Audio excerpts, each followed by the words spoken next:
Hey, everybody. Welcome to today's show presented by MastersFantasyFootballLeagues.com. As always, I got the Masters crew here with me. We're going to jump into this show. We're going to be talking Sam Darnold, a big trade just happened yesterday in the NFL. Sam Darnold to the Carolina Panthers.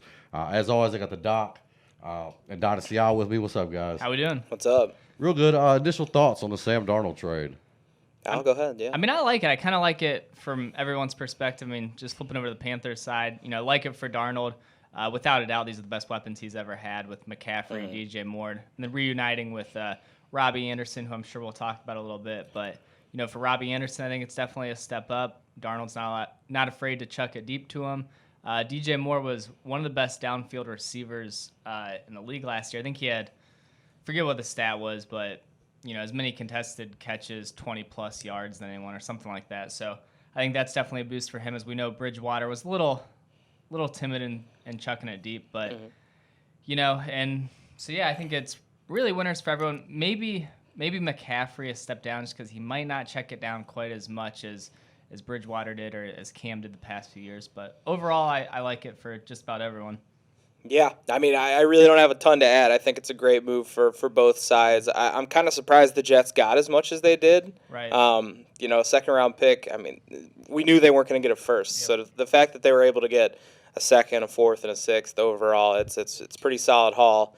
And I mean, that clears the way for whoever they take, which, again, it seems like it's going to be Zach Wilson at this point. And Darnold, again, like you said, the best weapons of his career, best coaching staff of his career as well. So I'm anxious to see how he does.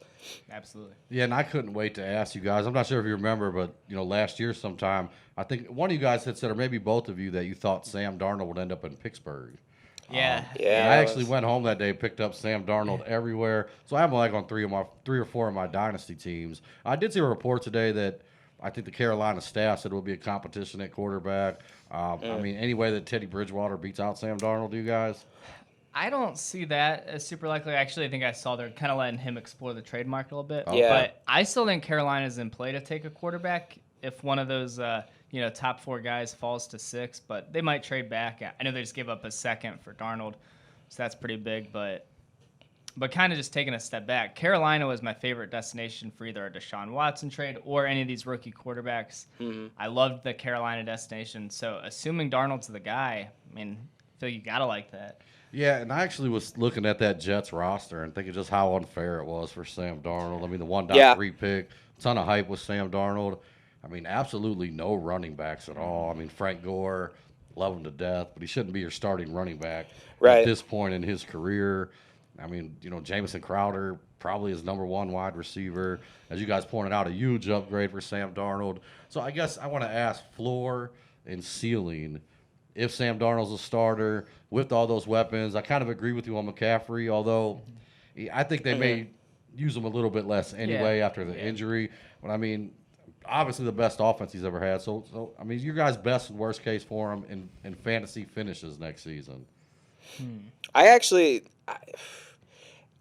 think the worst he does is like early 20s, and then that just be maybe just an adjustment period. I honestly think best case scenario is top 10. And I know that might sound crazy, but I mean, Teddy Bridgewater was kind of on that pace before he got banged up. I mean, he was around top 10, 12 for a lot of the year before he got hurt. So, I mean, if Darnold's able to kind of get some confidence back and do what we know he can be capable of, I mean, the whole reason he got drafted third a few years back, I mean, I see no reason why he couldn't end up a top 10 quarterback this year with the weapons he has.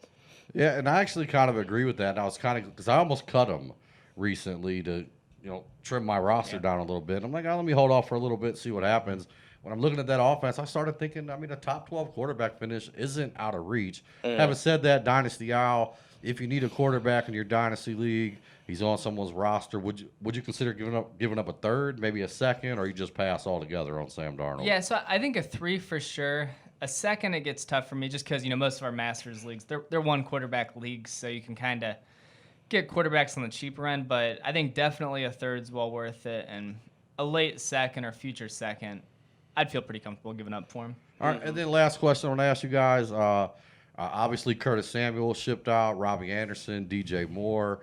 Did you guys see a fall off, or you think they'll score more fantasy points this year with Darnold? Just real quick. I think slight increase across the board. Yeah, I would say so. Yeah, I think an increase for sure. All right. That's it, guys. That's going to wrap up this quick edition on Sam Darnold. Just wanted to talk to you guys about it real quick.